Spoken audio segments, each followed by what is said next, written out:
नमस्कार मित्रांनो, स्वागत आहे तुमचं आपल्या यूट्यूब चॅनलवर. आजच्या स्टोरीचं नाव आहे अनपेक्षित वळण. चला तर स्टार्ट करूया. सायली ही पुण्यातील एका नामांकित कॉलेजमध्ये MA करत होती. अभ्यासात हुशार, दिसायला साधी, पण मनाने खूपच सुंदर. तिच्या चेहऱ्यावर नेहमीच एक शांत स्मित असायचं. तिच्या आयुष्यात प्रेमासारखं काहीही कधी घडलं नव्हतं. तिच्यासाठी कॉलेज म्हणजे फक्त अभ्यास, वाचनालय आणि मित्रमैत्रिणींसोबत थोड्या गप्पा.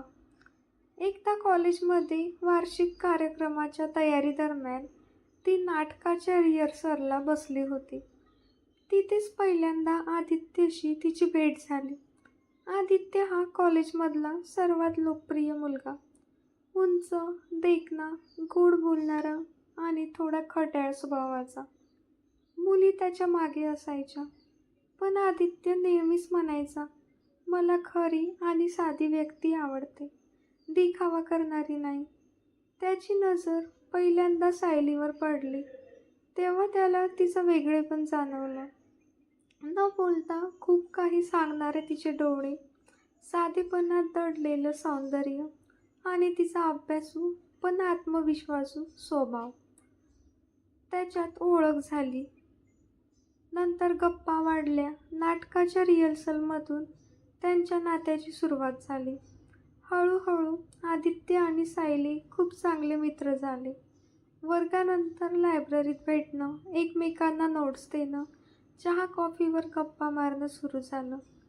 एक दिवस आदित्यने विचारलं, सायली, तुला कधी प्रेम झालंय का? ती थोडी संकोचली पण हसत म्हणाली, नाही, माझ्यासाठी प्रेम म्हणजे अजून पुस्तकात वाचायचा विषय आहे. आदित्यने तिच्या डोळ्यात बघत उत्तर दिलं, माझ्यासाठी मात्र प्रेम म्हणजे तू.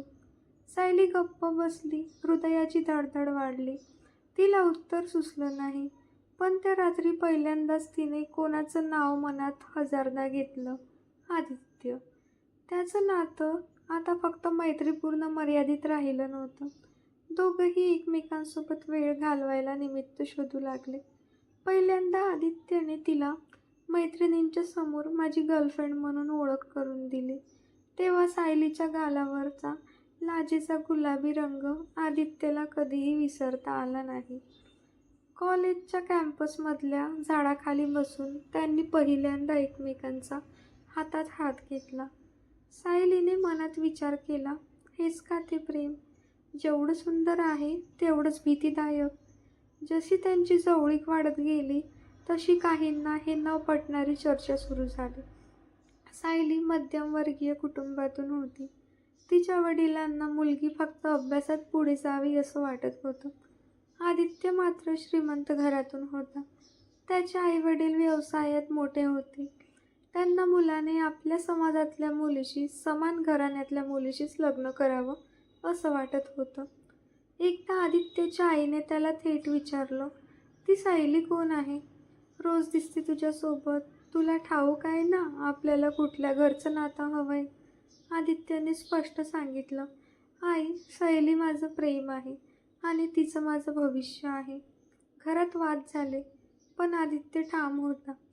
सायली आणि आदित्य दोघांनीही एकत्र भविष्याची स्वप्ने रंगवायला सुरुवात केली. आपण लग्नानंतर एक छोटंसं घर घेऊ, खूप पुस्तक ठेवू, प्रवास करू, सायली बोलत होती.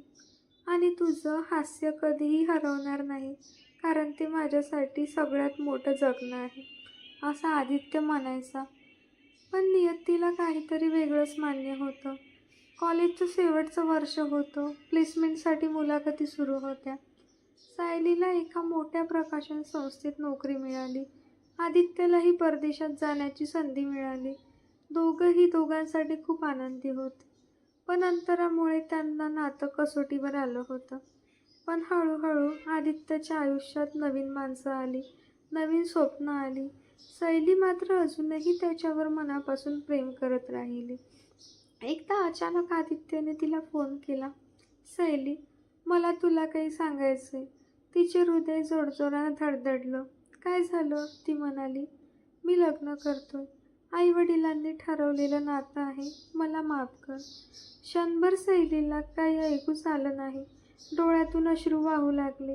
तिने फक्त एवढंच म्हटलं, आदित्य, तुझं सुख माझ्यासाठी महत्त्वाचं आहे. आनंदी राहा. फोन कट झाला. तिच्या आयुष्यातलं पहिलं प्रेम निघून गेलं होतं. सैली खूप दिवस खचली, पण तिने स्वतःला सावरलं. प्रेम अपूर्ण राहिलं तरी जग थांबत नाही, आयुष्य पुढे जगायचं असतं, तिने स्वतःला समजवलं. नोकरीच्या निमित्तानं तिची ओळख आर्यनशी झाली. आर्यन हा तिच्या ऑफिसमधला सहकारी, शांत, समजूतदार, नेहमी मदत करणारा. हळूहळू त्यांची ओळख मैत्रीत बदलली आणि त्या मैत्रीतून एक नवीन जाणीव सायलीच्या मनात आली. प्रेम नेहमी पहिल्यांदाच मिळेल असं नाही. कधी कधी ते आपल्याला नंतर अगदी अनपेक्षित क्षणी सापडतं. आर्यन तिच्या आयुष्याचा खरा आधार बनला. एके दिवशी सायलीला लग्नासाठी घरी प्रस्ताव आला. तिचे आईवडील म्हणाले, हा मुलगा चांगला आहे, समजूतदार आहे, ऑफिसमध्ये काम करतो ना तुझ्यासोबत. सैलीने फोटो बघितला, तो आर्यनच होता. तिला जाणवलं की नियतीने तिच्यासाठी योग्य जोडीदार निवडून ठेवला आहे. जिथं पहिलं प्रेम अपूर्ण राहिलं तिथं खरं नातं जन्मायला आलं.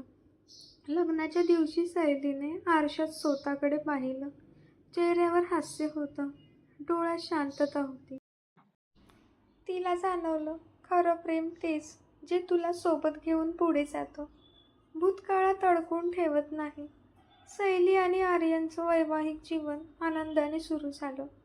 आदित्य तिच्या आठवणीत कधीतरी यायचा, पण आता ती आठवण दुःख देत नव्हती, कारण ती कथा अपूर्ण असली तरी तिच्या आयुष्यातल्या नवीन कथेचं तिनं पूर्ण आयुष्य केलं होतं. तुम्हाला ही कथा कशी वाटली कमेंट बॉक्समध्ये नक्की सांगा. व्हिडिओ आवडल्यास लाईक करा, शेअर करा आणि चॅनलला सबस्क्राईब करा.